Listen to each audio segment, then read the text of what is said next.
aanu sheekaysanay tobankaas maalmood xaqiiqatan waxaan raadinayay ama aruurinayay xog xaaladda magaalada ilaa anagu intaan maqnaa waxa la ii sheegay un telefoon iyo qof siyaasi inaan la hadlay iyo ahaayeen kaliya laakiin waxaan la hadlayay tobankii bari la soo dhaafay dad badan oo qaybaha kala duwan ee ururada bulshada yaan la hadlayay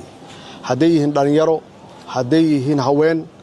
hadday yihiin arday hadday yihiin macallimiin hadday yihiin aqoon-yahano kale hadday yihiin xildhibaano iyo wadaaddo culumo intaba runtii xogtaasaan aruurinaya waxa ay soo baxday dalka inuu ku jiro xaalad adag kaliya ma oran kara kala guur oo dee teeramkeennii waxaa ka harsan 6 bilood ma oran kara kala guur ilaahay nama kala raro laakiin runtii waxaa aan darsay oo aan ogaaday dalka inuu ku jiro xaalad aad iyo aad u cakiran dadku waxay ka hadlayaanna wax aad u fara badan oo laga yaabo qaarkiin ama intiina badan inaadan maqal dhibaatada ka jirta dalka maciishada oo kale macnaha in qofkii $200 qaadan jiray bishii ama $300 inaysan ku filnayn $200 oo kale $400 ama $500 inaysan ku filnayn macnaha mushaaraadkii weli inuu meeshii uu taagan yahay guud ahaan dadka Soomaalida inay gaareen heer inay maalinkii hal mar wax cunaan haddii nasiib leeyihiin ama maalin dhaaf macnaha waxa uu leeyahay mararka qaarkood cagabar waliba ka daran xilligii oo dagaalka sokeeye oo aad u darnaa oo dalka ka dhacay in hadda ay ka daran tahay marka xildhibaan ahaan oo dadka matashaan budgetkiinu idin hor yaallo waxaad samayn kartaan 2 arrimood qiyaastii ama waxaan samayn karnaa 2 arrimood qiyaastii kow ciidamada qalabka sida iyo shaqaalaha dawladda inaad budget ku dartaan in mushaarka loo kordhiyo maxaa yeelay dee nolol kuma noola marka labaadna maciishada imaanaysa oo weliba cuntada ah in laga yareeyo canshuurta si dadka saboolka ah ay u awoodaan nolol maalmeedkooda marka intaasna waa in idinku aad awoodiina ay tahay samayn kartaan marka budgetkan marka la keeno waxaa la rabaa in 2 item ciidamada qalabka sida in mushaaraadka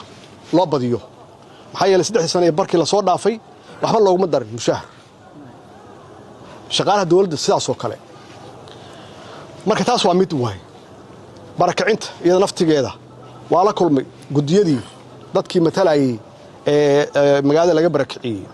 runtii waxay ku sugan yihiin xaalad aad iyo aad u adag waxayna ahaayeen dad magaalada degan oo rasmi ah oo nolol ku haysta oo shaqaysta oo noloshooda stable ay ahayd 30 sano la soo dhaafay ama ka badanba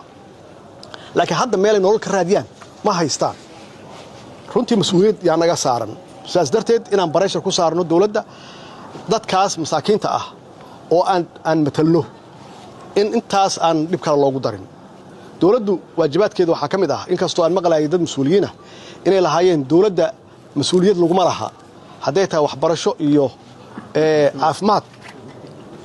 dawladdu shaqadeedu waaba intaasba weliba adduunyada horumartay waxay siiyaan bacayr dadka saboolka ah dadka curyaamada ahna si gaara loo daryeelaa qaar dawlado korontada ka bixiyaan maxaan ku rahaa muwaadiniintooda marka dawladdu waxay u samaysan tahayba inay bixiso adeeg service inay bixiso kowna waxaa ah si loo bixiyo service ama adeeg ammaanada dadka in loo hayo wixii markaas la hayo in la beeqaamiyo ummadda ammaanadooda in la ilaaliyo waxyaabaha kow laga rabo dawlad waa intaas macnaheedu maxay tahay zero corruption haddii corruption uu jiro de wax kala soconaya ma laha qof walbaba jeebkiisu ku tagaya taas waa midda labaadna de waxaa naharaadiyey oo dhibaato badan noo geystay waa qabyaaladda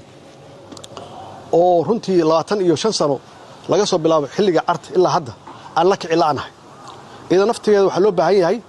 in la helo qaab looga gudbo ama dadkeen loo wacyigeliyo ama siyaasiyiin haddaan nahay annaga aan bilaawno inaan discourage garayno wax alla wixina kala qaybin kara hadday tahay gobol iyo hadday tahay qabiil iyo wax la mid ah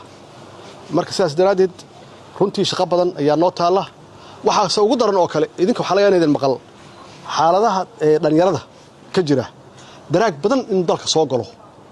oo dad mas'uuliyiin ay ku jiraan oo la keeno oo si sharci loo keeno noocyo kala duwan oo daraaga ah marka haddii dalku uu maxaan ku raahdaa dadkeenu ay haystaan maxaan ku raahdaa xaalado dhaqaale xumo iyo baahi iyo gaajo haddii loogu daro daraag carruurtooda haddii dowladda hawsheeda waa gabtay marka sideedaba marka intaas naftigeeda waxaa laga rabaa in shuruuc adag runtii baarlamaanka uu ka sameeyo dadka mas-uuliyiinta oo qaabilsanna lala xisaabtamo maxaa yeele waxaa baaba'aya waa ubadkeeni weeye waa mustaqbalka dalkan weeye marka runtii waa mahadsantihiin caawa inaad ii timaadeen kolleyba xilligan waa xilligii doorashooyinka maxaa la yidhaahdaa waxaa la oran jiray qof iyo qabrigiis miya lama kala qariyo qof iyo xabaashiis lama kala qariyo hadda waa soo noqda waa kanaa insha allah waa taaganahay waxaana u taaganahay waxa weeye inta aan dee doorashadii hawleeda la gaarin waxaa la rabaa in mas-uuliyiinta joogta hadda inay ka shaqeeyaan laba arrimood oo muhiim ah qaabkii doorashada ilaa 6 bilood kaliya haree iyo xilligii lagu qaban lahaa oo weliba aan rajaynayna inay tahay waqtigii loogu talagalay markaasaan waxaan oran karnaa haddee inta xildhibaanaha hadda ahna inaas ogaanno ama soo noqdo ama ha soo noqonina haddaad soo noqotaanna waa alxamdulilah haddaydan soo noqonina waa isleennahay insha allah waa mahadsantihiin habeen wanaagsan